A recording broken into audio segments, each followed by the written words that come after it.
아직은 미드니켈 배터리에 대한 부분은 이제 테스트를 지금 아마 진행하고 있는 걸로 알고 있습니다. 그래서 이제 LG 에너지 솔루션에서도 미드니켈 배터리에 대한 비중을 얼마나 늘려갈지는 좀 지켜봐야 될 것 같고요. 특히 이제 단결정 양극재에 대한 기술이 핵심인데, 이 기술의 핵심은 고온 소성과 코팅 공정이 굉장히 중요하다고 알려졌습니다.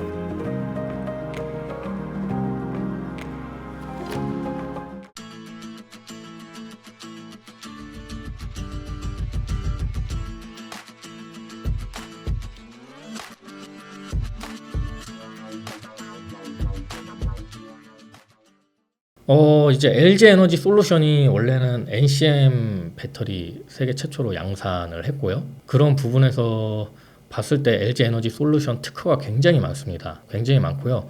이 특허를 그동안에는 그렇게 그 특허에 대한 부분을 LG 에너지 솔루션이 권리를 주장하지는 않았어요.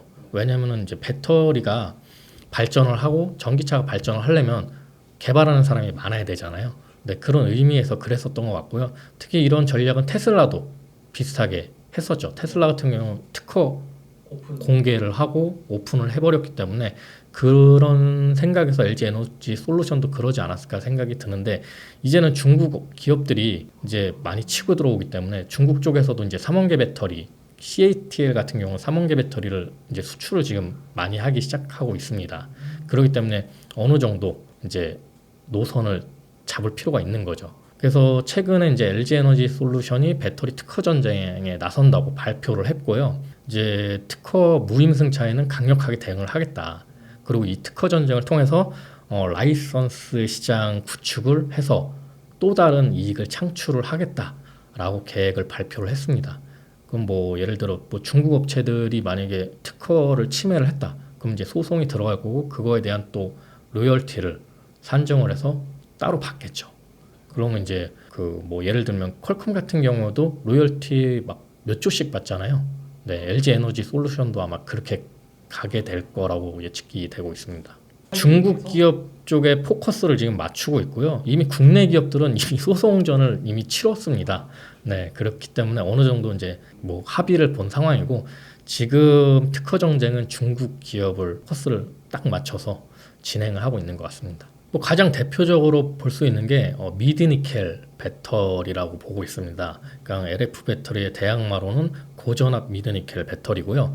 이 고전압 미드니켈 배터리의 이제 3대 키워드를 봤을 때 단결정, 고전압, 미드니켈입니다. 그러니까 예를 들면 뭐 쉽게 설명을 하자면 미드니켈은 니켈 함량을 줄인 걸 말을 합니다. 그러니까 뭐 지금은 이제 하이니켈로 가고 있잖아요. 하이니켈로 가서 막 9반방까지 나왔는데, 미드니켈 같은 경우는 뭐 5, 60% 정도 니켈이 차지하고요. 그 이외의 것들을 다른 걸로 채워가는 거죠. 뭐 예를 들면 망간이라든지 뭐 이렇게 채워가고요. 그다음에 여기서 미드니켈이 그동안에 개발이 어려웠었던 부분이 뭐냐면 다결정 소재를 사용하다 보니까 전압이 올라가지를 못했어요. 그렇기 때문에 개발이 굉장히 어려웠었는데, 이 단결정 양극재가 개발이 되면서 이 부분을 지금 극복할 수가 있고요. 이 단결정 양극재로 인해서 고전압을 끌어올릴 수 있게 됐고, 그래서 이제 고전압 미드니켈 배터리가 앞으로 상용화될 길이 열렸다.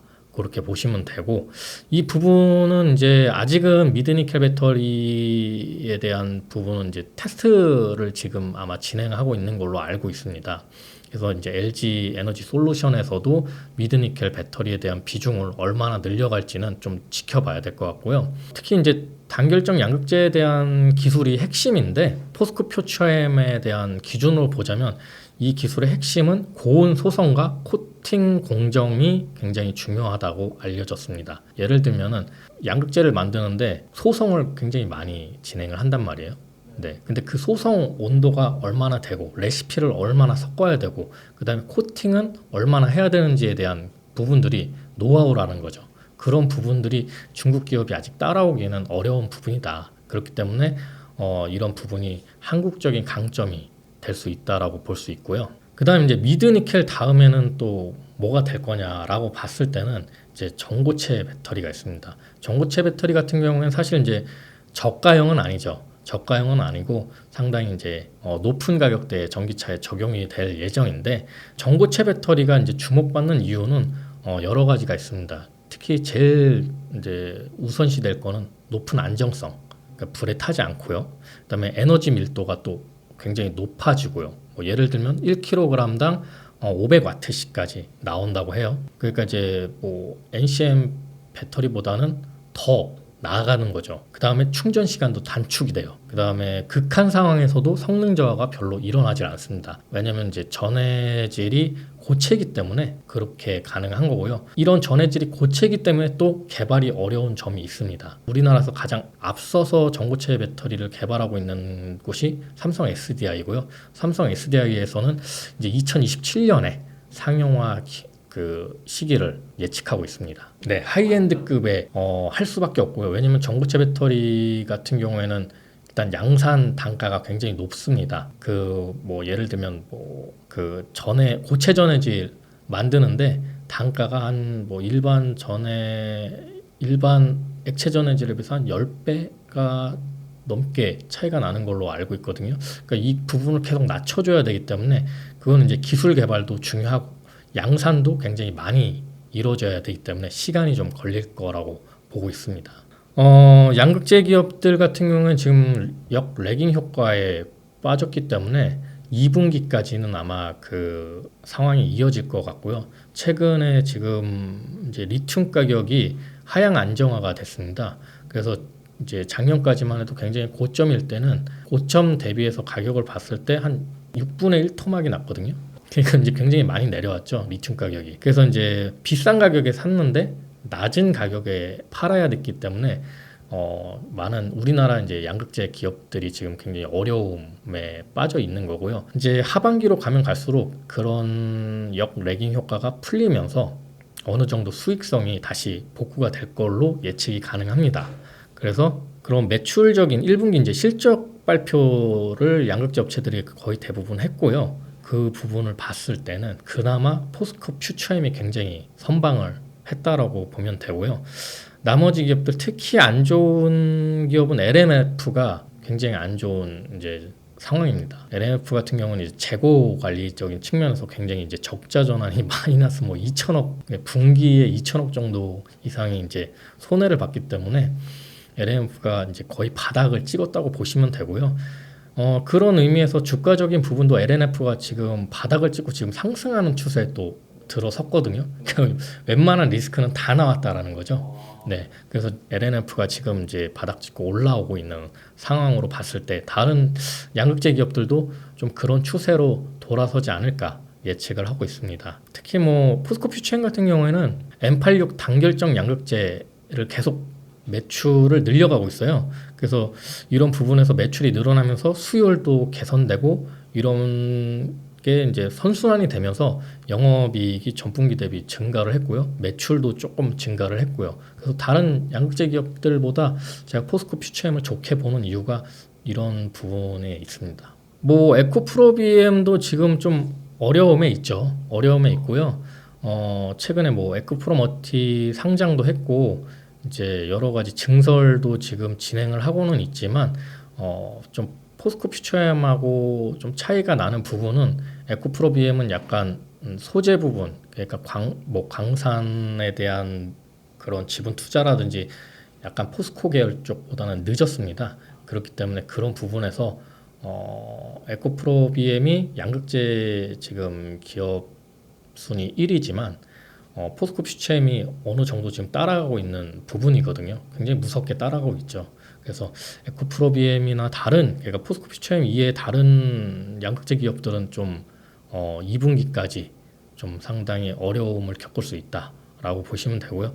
1분기보다 2분기는 그래도 좀 나아진 수준일 겁니다. 그리고 이제 3분기 좀 더 나아지고 4분기부터는 조금 좋아지는 이제 방향으로 계속 가겠죠. 그리고 이제 주가 같은 경우에는 이제 선행을 하잖아요. 한 6개월 정도 선행한다고 알려져 있기 때문에 그런 부분을 봤을 때는 뭐 2분기쯤 지나서부터는 좀 좋아지지 않을까. 2차 전지 섹터라든지 뭐 그런 소재사들 그 주가가 좀 좋아지지 않을까 예측을 하고 있습니다. 최근 전구체가 부각이 되고 있고요. 왜냐하면 이제 양극재에서 굉장히 많이 차지하는 그 재료가 전구체거든요. 그러니까 전구체랑 리튬을 섞으면 이제 양극재가 되는데요. 양극재 캐파 증설을 보면은 뭐 2025년에 144만 톤 국내 기준으로 봤을 때요. 2030년에는 252만 톤입니다. 근데 국내 전구체 연간 생산량 능력치를 보면 2025년에 58만 톤, 그리고 2030년에 144만 톤입니다. 근데 뭐 보통 쉽게 생각하자면 양극재를 만드는데 전구체도 그만큼의 양이 들어가거든요. 그러니까 한 0.9 정도 들어간다고 하는데, 그런 의미로 봤을 때는 2025년 기준으로 봤을 때는 전구체가 86만 톤이 모자르고요. 2030년에는 108만 톤이 모자른다고 지금 나오고 있습니다. 그런 의미에서 보자면 전구체가 이제 국내에서 국내 기업들이 증설하는 게 굉장히 빠듯하다라는 거죠. 최근 이제 전액이 먼저 부각이 됐는데요. 엔캠이 굉장히 단기 상승했었잖아요. 그러다 보니까 엔캠 같은 경우도 지금 북미 시장에 공격적인 증설을 진행을 하고 있고, 뭐 솔브레인 홀딩스 뭐 이런 회사들도 공격적으로 지금 증설을 진행을 하고 있잖아요. 그러니까 미국 시장에서 어느 정도 개화가 되면서 그런 쇼티지, 공급 부족 사태가 일어나고 있다고 보시면 되고요. 특히 IRA 기준이 점점 강화가 되면서 이런 이제 공급 부족 사태가 계속 일어나는 거라고 판단을 하고 있고요. 중국 기업들, 중국 소재 기업들을 계속 배제시키다 보니까 이 부분이 계속 앞으로 부각이 될 수밖에 없다라고 보고 있습니다. 특히 이제 양극재 내에서 전구체가 원가 비중이 차지하는 비중이 약 70% 정도가 되는데, 이 전구체를 그동안에 중국에서 96.8% 거의 대부분을 수입한다고 보셔야겠죠. 거의 대부분을 수입을 해오다 보니까 원가 경쟁력에서도 이 전구체를 잡지 않으면 중국하고 경쟁에서 이겨낼 수가 없겠다라는 판단을 양극재 업체들에서도 내리고 있고요. 그래서 양극재 업체들도 이 전구체를 내재화하기 위해서 굉장히 노력을 하고 있습니다.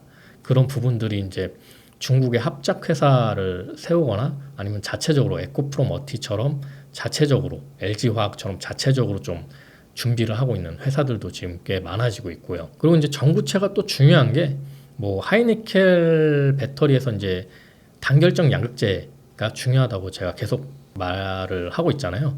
그 부분에서도 전구체도 하이니켈, 그러니까 단결적 양극재에 맞는 이제 기술 개발이 또 필요하다라는 거죠. 그런 기술 개발이 앞으로 근데 계속 중국에서 수입해 오는 것처럼 중국에 맡길 수는 없잖아요.